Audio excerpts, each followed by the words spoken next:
Bonjour à tous, ici Astalis et on se retrouve dans cette 57e vidéo consacrée à la résolution des cubes à 6 couleurs.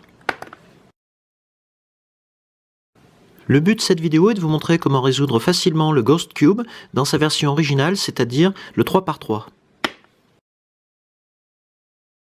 Hormis son aspect inhabituel, qu'est-ce qui caractérise un Ghost Cube par rapport à un cube 3×3 standard? On retrouve bien ici 3 rangées indépendantes suivant cette direction du cube, mais si on essaye de tourner le cube suivant un autre sens, on s'aperçoit qu'il semble bridé. En fait, on remarque que si on décale angulairement ces 3 rangées, on peut faire correspondre à nouveau les frontières de ces pièces, et cela permet les rotations habituelles d'un 3×3. Pour retrouver son aspect cubique, il suffit de décaler à nouveau angulairement ces rangées, et on se retrouve avec le cube dans son état résolu. Le Ghost Cube a plusieurs points communs avec le Mirror Blocks que j'ai déjà décrit dans une précédente vidéo. D'abord, la plus frappante, c'est qu'il ne comporte qu'une seule couleur pour l'ensemble de ses pièces. Ensuite, chacune de ces pièces est unique par sa taille et par sa forme. Et enfin, il se déforme de la même manière lorsqu'on le mélange. Comment distinguer les pièces d'un cube aussi atypique que le Ghost Cube ? Pour cela, on va d'abord placer le cube dans une configuration où on peut utiliser toutes ces rotations. Par exemple, celle-ci. On a vu qu'ici, on avait l'équivalent d'une rangée d'un cube 3×3 standard, et on sait que sur ce type de cube, on a au centre de chaque rangée une pièce fixe qui correspond donc à un centre. Et ce centre est entouré de 4 pièces qui sont des arêtes, disposées en croix autour de ce centre, et de 4 autres pièces qui constituent les coins d'un cube standard. J'ai ici défini cette rangée, j'aurais pu le faire exactement de la même manière avec par exemple 7 ensembles de pièces, où on retrouve ici un centre, autour de lui 4 arêtes, et autour de lui également 4 coins. Comment reconnaître un centre sur le Ghost Cube? D'abord, puisqu'on l'a vu, c'est une pièce qui ne change pas de place lorsqu'on effectue une rotation, et aussi parce que si on l'observe sous un certain angle, par exemple celui-ci dans le cas de cette pièce, c'est l'une des seules pièces du cube qui présente un contour carré. À titre d'exemple, hormis ce centre que je viens de décrire, on peut également trouver celui-ci, celui-ci, celui-ci, celui-ci, et le dernier qui est à l'opposé du premier. Pour résoudre le Ghost Cube, on va appliquer exactement la même technique que pour un cube 3×3 standard, c'est-à-dire qu'on va le résoudre rangée par rangée, mais avant cela, il y aura évidemment un gros travail de repérage, et cela va constituer la principale difficulté de ce cube. Tout à l'heure, j'ai parlé de repérage initial, c'est exactement ce qu'on va faire maintenant sur le Ghost Cube à partir de son état résolu. On a vu que sur ce cube, à l'image d'un cube 3×3 standard, on trouvait en tout 6 centres, comme par exemple celui-ci. Mais dans le cas du Ghost Cube, on remarque que 2 de ces 6 centres comportent, comme celui-ci, 3 facettes visibles, alors que les autres n'en comportent que 2, comme celui-ci. J'ai parlé de ce centre à 3 facettes visibles, on trouve également le centre opposé qui présente à peu près la même configuration. Si on regarde de plus près ce centre particulier, on constate que chacune de ces 3 facettes a une forme et une taille très différentes des 2 autres. Je vais m'intéresser au centre opposé, celui-ci, dont on remarque qu'il comporte 2 facettes qui ont l'air quasiment symétriques, et je vais regarder de plus près les pièces qui l'entourent. Si je commence par les arêtes, c'est-à-dire les 4 pièces qui dessinent une croix autour de ce centre particulier, je remarque en particulier 7 arêtes dont la forme rappelle celle d'une colonne avec 2 facettes très allongées à 4 côtés chacune et une 3e facette plus petite ici. Si je regarde maintenant à gauche et à droite de ce centre particulier, je vais trouver 2 arêtes présentant une forme parfaitement trapézoïdale. Et si je regarde de plus près les 2 côtés parallèles de chaque arête, je constate que le côté le plus long sera plutôt situé du côté de la petite facette de ce centre particulier. Enfin, si je m'intéresse à la 4e et dernière arête qui entoure ce centre particulier, je constate qu'elle a une forme pratiquement rectangulaire avec ses 2 grands côtés parallèles et ses 2 petits côtés qui le sont quasiment. Si je retourne le cube pour avoir face à moi l'autre centre présentant ces trois facettes, je constate que je retrouve pratiquement la même configuration au niveau des quatre arêtes, mais qu'on a des petites différences. J'ai bien ici une arête qui a l'apparence d'une colonne, mais je vois que ces deux grandes facettes n'ont pas quatre côtés, mais un cinquième côté. Elles sont légèrement coupées au niveau de cette partie. Si je considère les deux arêtes à gauche et à droite du centre, je constate là aussi qu'elles n'ont pas une forme de trapèze puisqu'elles ont un pan coupé, ici pour celle de gauche, et ici très légèrement pour celle de droite, même si c'est moins visible. Enfin, la dernière arête a également une forme rectangulaire, mais elle est de dimension plus réduite dans le sens de sa longueur. Si je reviens au centre que j'ai choisi comme centre de référence, avec ces deux facettes ici quasiment symétriques, je peux maintenant m'intéresser aux coins qui entourent ce centre. Si je commence par les deux du haut, je remarque que celui de gauche se termine avec une pointe très marquée ici, en contact avec ce centre, et que c'est pratiquement le cas de ce coin de droite, puisqu'on a ici deux points quasiment confondus qui forment une pointe. Si je m'intéresse maintenant aux deux coins du bas, je constate qu'ils ont tous les deux une forme sensiblement triangulaire, sensiblement puisque celui de gauche a une pointe légèrement tronquée, alors que celui de droite a une forme parfaitement triangulaire, et on peut même dire qu'il est très proche d'un triangle isocèle. Là aussi, si je retourne mon cube pour placer face à moi l'autre centre particulier à trois facettes, je constate que les coins qui l'entourent ont des formes proches, mais on y voit là aussi quelques différences. Sur les deux coins du haut, par exemple, on remarque qu'on a une amorce de pointe ici, mais qu'elle est tronquée, aussi bien pour le coin de gauche que pour le coin de droite. Si je m'intéresse aux deux coins du bas, je constate cette fois-ci que chacun a une forme parfaitement triangulaire, mais ils ont chacun leur particularité. Ici, celui de gauche n'a plus une pointe tronquée et a trois côtés de longueur différente, et celui de droite se rapproche une nouvelle fois d'un triangle isocèle, mais avec une taille légèrement plus réduite que son homologue qu'on a aperçu dans la rangée opposée du cube. En pratique, ça sera la pièce la plus facile à confondre lorsqu'on résoudra le Ghost Cube. J'ai ici mélangé le Ghost Cube, et la première étape de la résolution, c'est de retrouver le centre de référence. Alors, j'ai ici un centre présentant trois facettes, mais je constate que je n'ai pas deux facettes pratiquement symétriques, quel que soit l'angle sous lequel je le regarde. C'est donc que le centre de référence se trouve à l'opposé, et on retrouve bien ici deux facettes qui ont l'air pratiquement symétriques, et une troisième petite facette triangulaire. Maintenant qu'on a effectué ce repérage, on va pouvoir identifier plus facilement notre centre de référence qui deviendra le centre de la première rangée qu'on va résoudre sur le Ghost Cube. Dans le repérage que j'ai effectué avant la résolution, je sais que si je tiens le cube comme ceci, avec le centre de référence orienté de cette manière, l'arête qui se situe immédiatement au-dessous est l'arête qui présente l'apparence d'une colonne. Alors, j'ai ici une arête qui pourrait convenir, mais je me souviens que chacune des deux grandes facettes doit avoir quatre côtés, ce qui n'est pas le cas ici puisque chacune en a 5. C'est donc l'autre arête présentant cet aspect que je vais devoir placer sous ce centre. Alors ici, je vois que je peux par exemple dégager cette arête comme ceci, orienter mon centre de cette manière, et comme cela, je fais correspondre les formes de ces deux pièces. Maintenant que j'ai placé cette première arête, je vais chercher à placer l'arête opposée, celle qui se situe à l'opposé de mon centre de référence, et j'ai vu au cours de mon repérage qu'il s'agit d'une arête qui présente une forme pratiquement rectangulaire, qu'il y en a deux sur le cube, et que l'arête que je cherche est la plus grande des deux. Donc j'ai ici une arête pratiquement rectangulaire, et je vois que j'en ai une deuxième ici qui visiblement est plus grande que la première. C'est donc celle-ci que je vais devoir placer au-dessus de mon centre. Je vais donc commencer par remonter cette arête dans la rangée supérieure, comme ceci, avant de l'amener au-dessus du centre. Ici, visiblement, les formes ne correspondent pas. Cela veut simplement dire que l'orientation de cette arête n'est pas la bonne. Je dois donc la retourner avant de la ramener à cet emplacement. Pour cela, je vais prendre mon cube comme ceci. Je vais dégager cette arête vers le bas. Je vais tourner cette face de 90 degrés et je vais ramener mon arête qui présente cette fois-ci une correspondance de forme comme on le voit ici.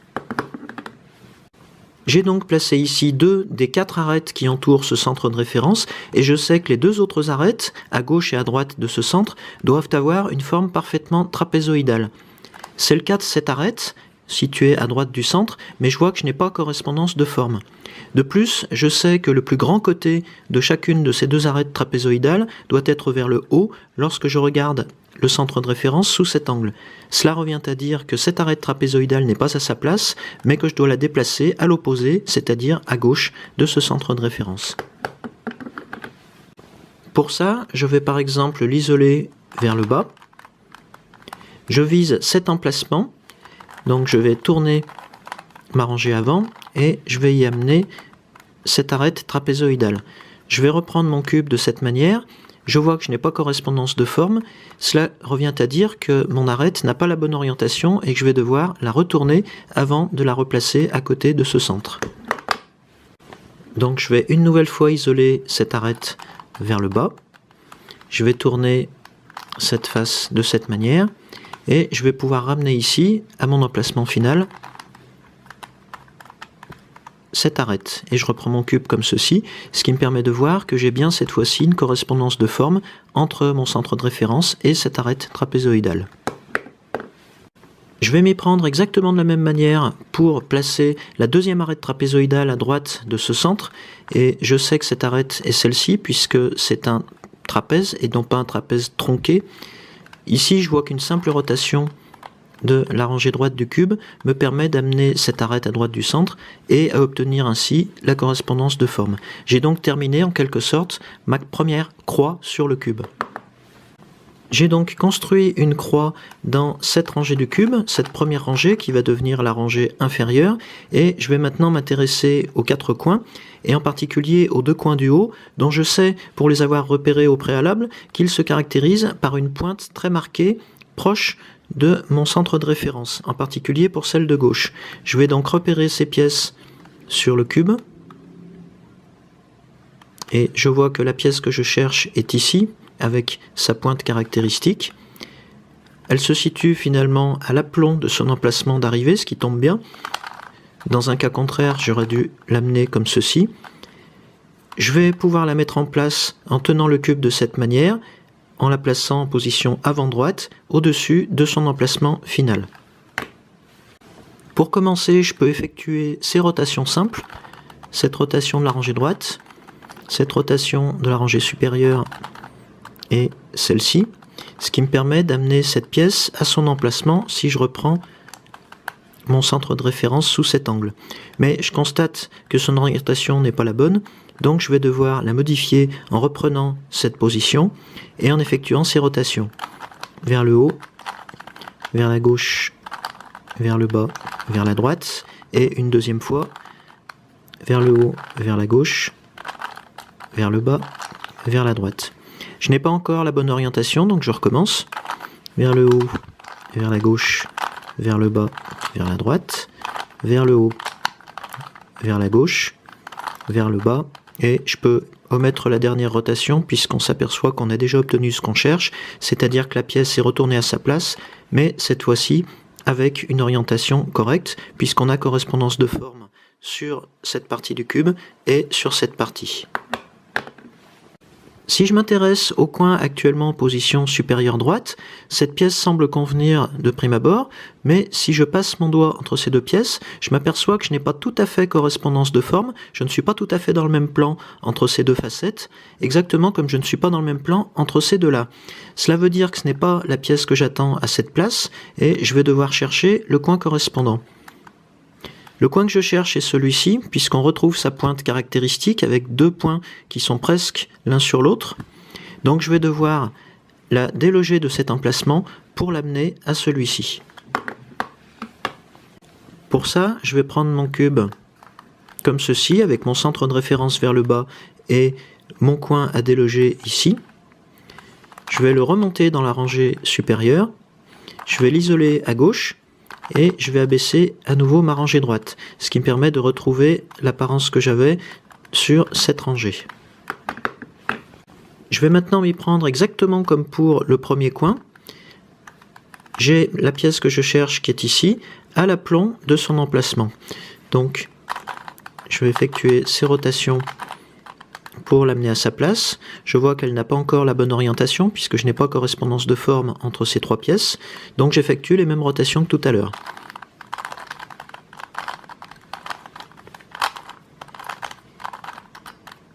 Et je peux omettre là aussi la dernière rotation puisque je vois que j'ai obtenu la correspondance de forme et ce coin est bien à sa place avec la bonne orientation cette fois-ci. Je vais maintenant passer aux deux coins du bas. Si je regarde toujours mon centre de référence sous cet angle, je sais que le coin de gauche a une forme triangulaire légèrement tronquée. C'est donc exactement cette pièce que je cherche. Je retrouve la partie tronquée ici, mais je vois qu'elle n'a pas la bonne orientation. Donc je vais m'y prendre de la même manière. Je vais tenir mon cube comme ceci, avec mon centre de référence vers le bas et le coin réorienté du côté droit, et j'effectue les mêmes rotations.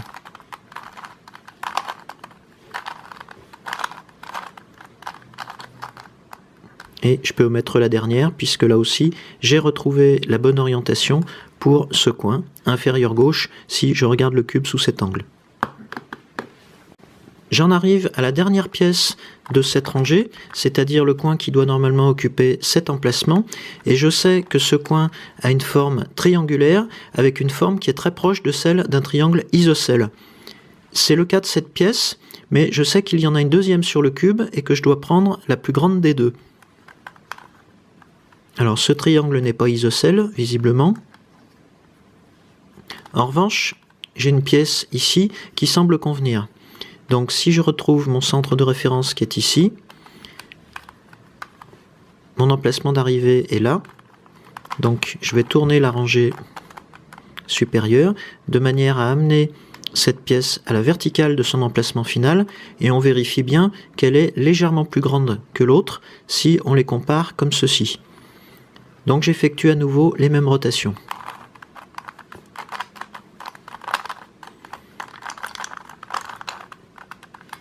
Alors, un premier cycle permet de l'amener à sa place, et là ici j'ai eu de la chance puisque je suis tombé directement sur la bonne orientation. Et je vérifie toujours au doigt que je suis dans le même plan sur les pièces voisines.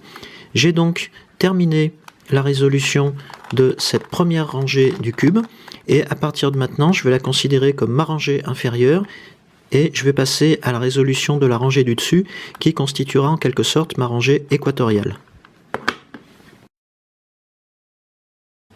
Dans cette rangée équatoriale, on compte en particulier 4 centres, et ce sont les 4 centres du cube qui ne présentent que 2 facettes chacun.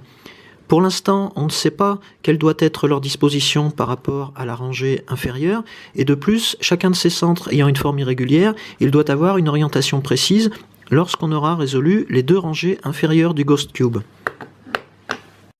Parmi les 4 centres que l'on trouve dans cette rangée équatoriale, on va s'intéresser particulièrement à l'un d'entre eux, qui est celui-ci, le seul centre qui présente une facette visible pratiquement carrée, légèrement tronquée ici, et une minuscule facette triangulaire. Si on regarde ce centre sous cet angle, avec la rangée déjà résolue vers le bas, on va modifier l'orientation de ce centre de manière à ce que la petite facette triangulaire se retrouve en haut à gauche. Pour cela, si on ne veut pas modifier la disposition des pièces dans la rangée inférieure, on va reprendre exactement la technique qu'on a déjà vue dans le cas du Fisher Cube. Ici, j'ai mes rangées alignées de manière à avoir l'intégralité des rotations disponibles. Je vais donc, dans un premier temps, tourner la face avant d'un demi-tour. Je vais isoler ces 3 pièces qui étaient précédemment dans la rangée inférieure à l'arrière du cube, en tournant la rangée supérieure de 180 degrés.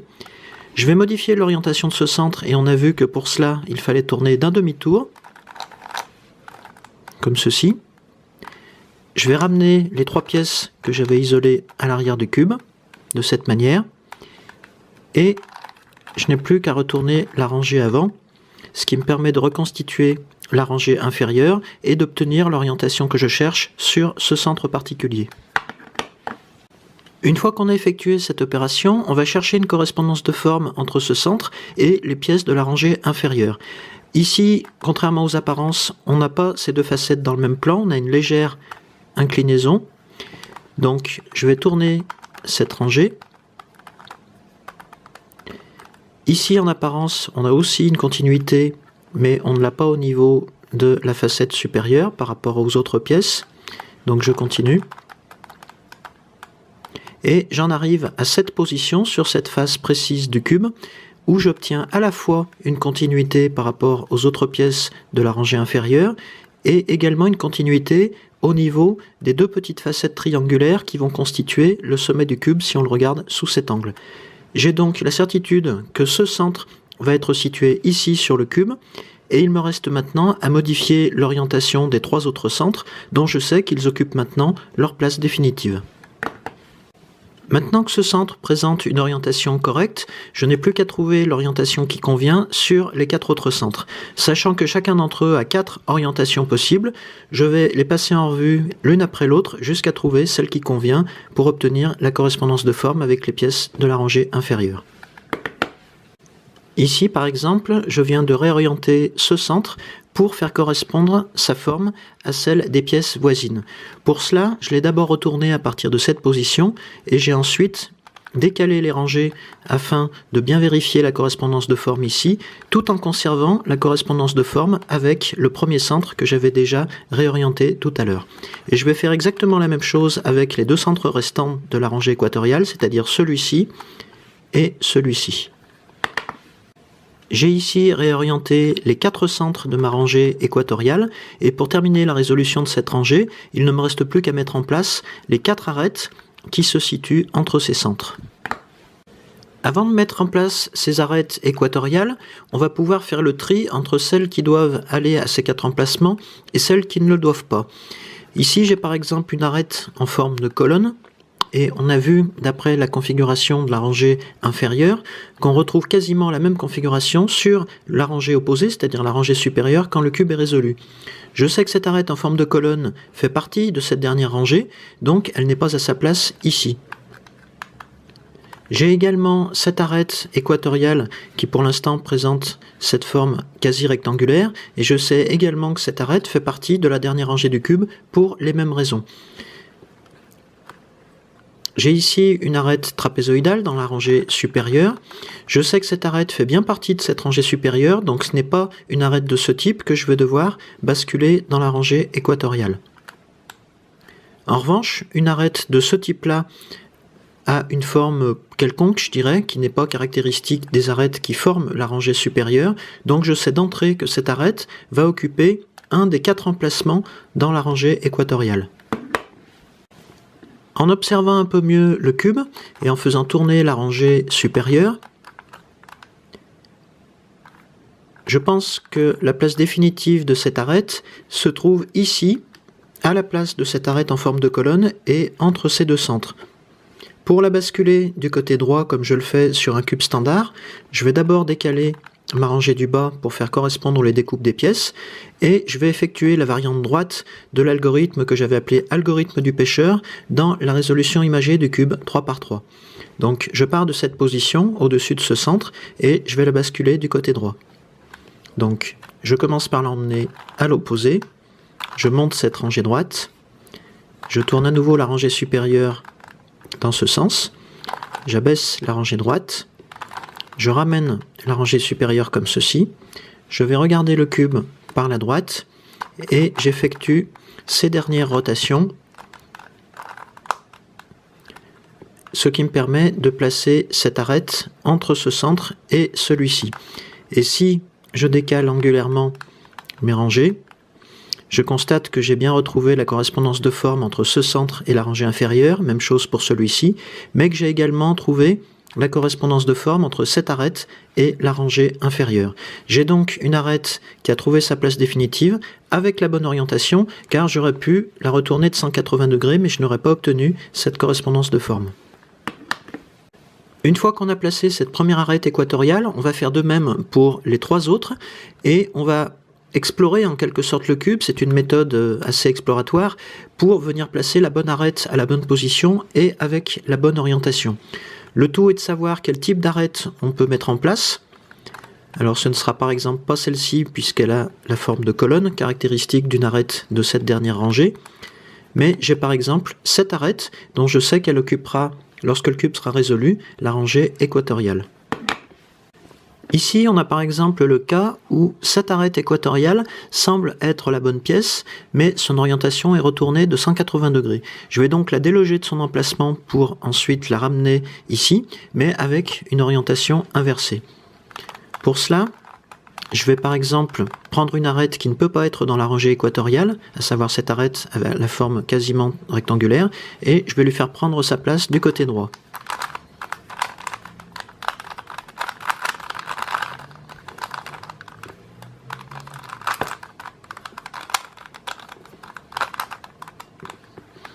J'ai donc maintenant placé cette arête. Je vais retrouver l'arête que je cherchais à l'opposé du cube, c'est celle-ci. Je vais me replacer en correspondance de forme avec la rangée du dessous. Et d'après la forme de cette arête, je pense que je peux la faire basculer telle qu'elle vers la droite, puisque sa pointe ici se retrouvera à l'intersection de ces deux pièces, et son côté un peu incliné du côté droit permettra d'obtenir la correspondance avec cette pièce. Donc je décale ma rangée inférieure et je la replace à droite.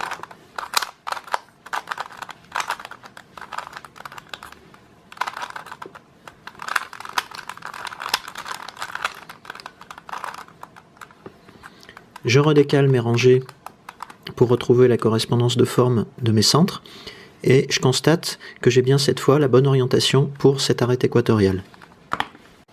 Finalement, on arrive à l'aspect voulu de la rangée équatoriale, et maintenant qu'on a deux rangées réduites, on commence à reconstituer l'aspect final du cube.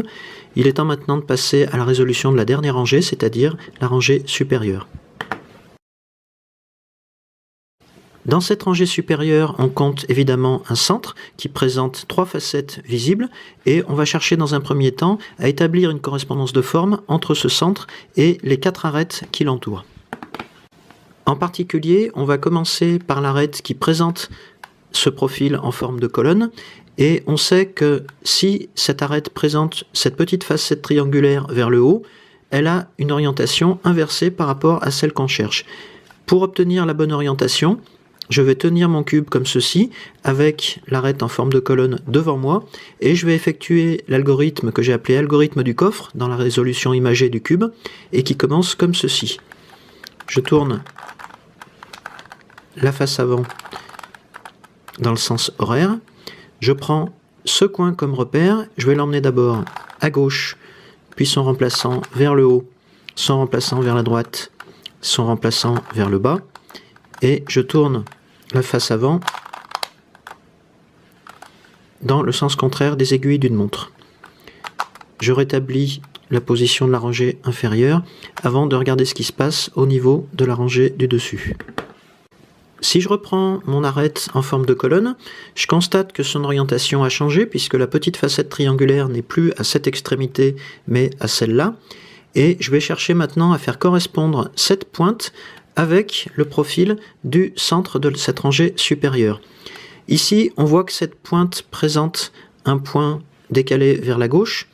Et si j'observe le contour de mon centre, j'ai bien l'impression que cette arête serait à sa place ici, en faisant correspondre sa pointe avec cette découpe. Je vais donc permuter les arêtes entre elles afin d'amener cette arête en forme de colonne à cette position. Pour ça, je connais un algorithme qui me permet d'échanger trois arêtes de la rangée supérieure sans modifier leur orientation. Il s'agit ici de prendre le cube sous cet angle-là, ce qui me permet de permuter les trois arêtes arrière, et en particulier d'amener cette arête en forme de colonne vers la gauche à l'emplacement que je souhaite. Donc j'effectue cet algorithme que j'ai appelé algorithme de la machine à coudre dans ma vidéo sur la résolution imagée, et ça se passe comme ça. Je monte vers la gauche, je descends vers la gauche, je monte deux fois à gauche et je redescends. Je réaligne ma rangée inférieure et je constate en observant la rangée du dessus que j'ai bien établi ma correspondance de forme entre cette arête et ce centre. Je vais maintenant m'occuper dans la rangée supérieure de l'arête qui présente cette apparence quasiment rectangulaire. Étant donné le contour de mon centre, je vois que le seul emplacement possible pour cette arête est celui-ci, puisque la bordure de cette pièce pourra correspondre avec la bordure de mon centre. Je vais donc là aussi pouvoir permuter ces trois arêtes entre elles jusqu'à ce que cette arête occupe cette position. Donc je monte à gauche, je descends à gauche, je monte deux fois à gauche, je redescends. L'arête que je cherche est ici, elle est passée de cette place à celle-ci. Je dois encore effectuer l'algorithme une fois pour l'amener à sa position finale. Je monte à gauche, je descends à gauche, je monte deux fois à gauche et je redescends avant de réaligner ma rangée inférieure.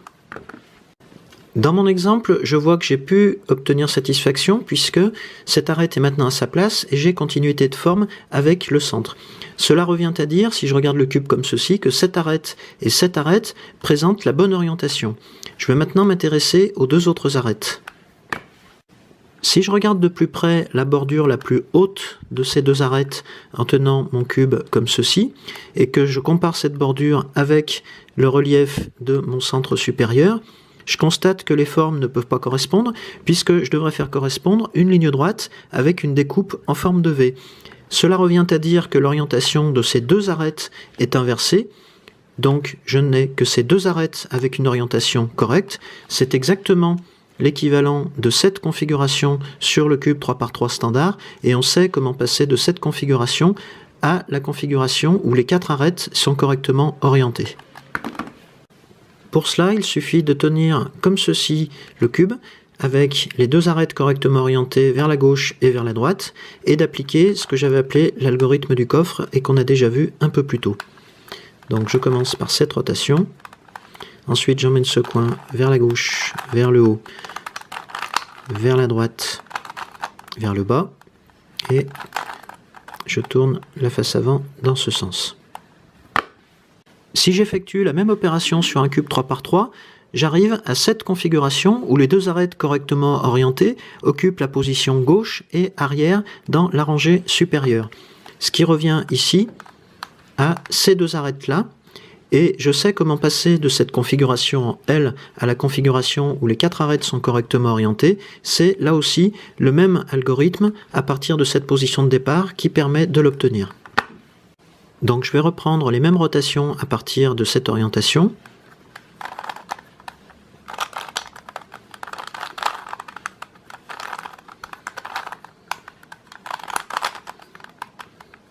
Je réaligne la rangée inférieure et j'arrive finalement à cette configuration. Les mêmes rotations effectuées sur un cube 3×3 standard m'amènent à la configuration que je cherche où mes quatre arêtes supérieures sont correctement orientées. Cela sera donc le cas également sur mon Ghost Cube, puisque j'ai ici une correspondance de forme entre ces deux pièces, ce qui me confirme que cette arête est bien orientée. Je n'ai pas cette correspondance de forme entre les trois autres arêtes, mais en fait, je dois simplement permuter leur place pour obtenir ce que je cherche. Ici, j'ai par exemple l'arête en forme de colonne, dont je sais que la place finale sera ici. Donc je vais devoir permuter deux fois de suite ces trois arêtes avec l'algorithme de la machine à coudre pour obtenir ma croix finale, ma croix supérieure résolue. Donc à partir de cette position, je commence comme ça. Je monte gauche, descends gauche, je remonte deux fois à gauche, je redescends. J'ai effectué une première permutation, je vois que cette arête-là n'a pas bougé. Je monte gauche, je descends gauche, je remonte deux fois gauche et je redescends. Cette fois-ci, j'ai bien obtenu une correspondance de forme entre les quatre arêtes supérieures et mon centre. Il ne me reste plus qu'à réaligner la rangée inférieure avant de passer à la dernière étape de la résolution du Ghost Cube, qui est le placement et l'orientation des quatre coins supérieurs. Pour y voir un peu plus clair sur le cube, j'ai orienté ma rangée supérieure afin de retrouver une correspondance de forme entre mes quatre arêtes et la rangée équatoriale, et je peux donc visualiser beaucoup plus précisément ce qui se passe au niveau de mes coins. J'ai ici la certitude que ce coin est à sa place et avec la bonne orientation, d'après la correspondance de forme avec les pièces voisines. Il me reste donc à permuter entre ces trois derniers coins et à trouver l'orientation qui convient pour chacun d'eux.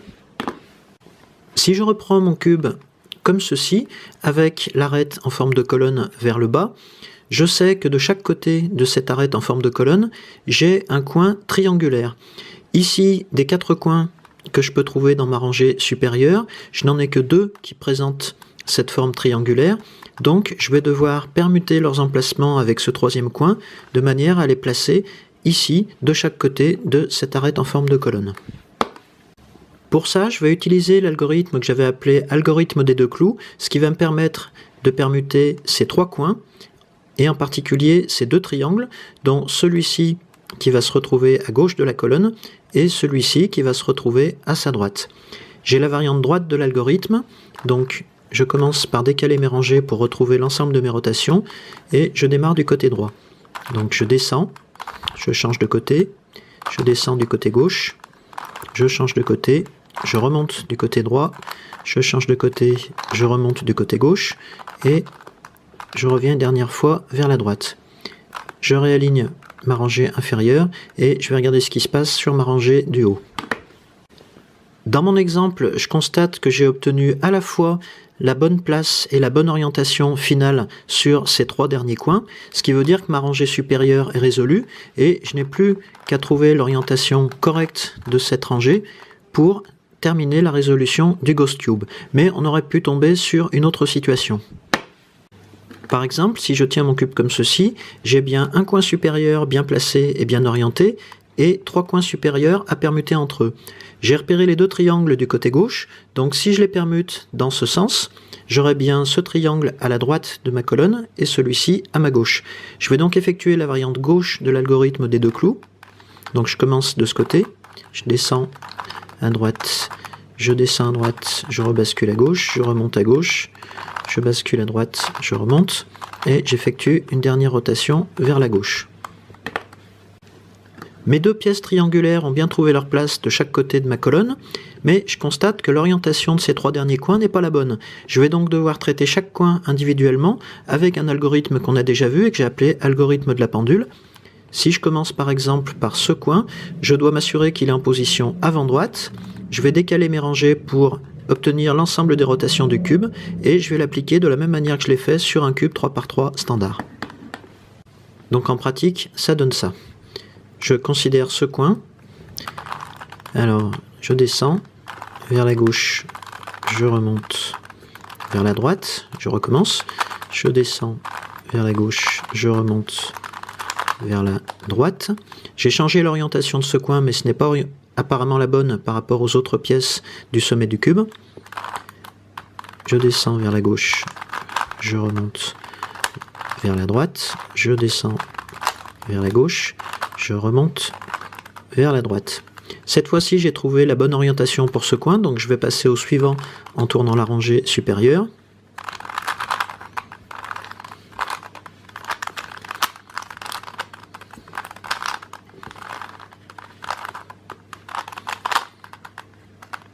Là aussi, ce n'est pas la bonne, donc je vais recommencer une nouvelle fois.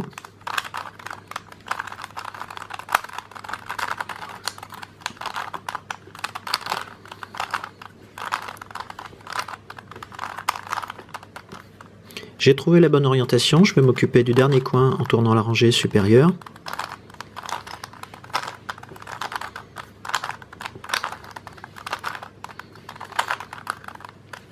Et encore un tour.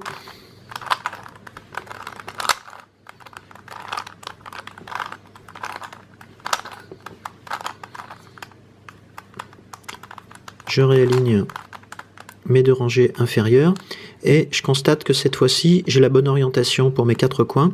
Je n'ai plus qu'à trouver l'orientation finale de ma rangée supérieure et j'ai résolu de cette manière le Ghost Cube.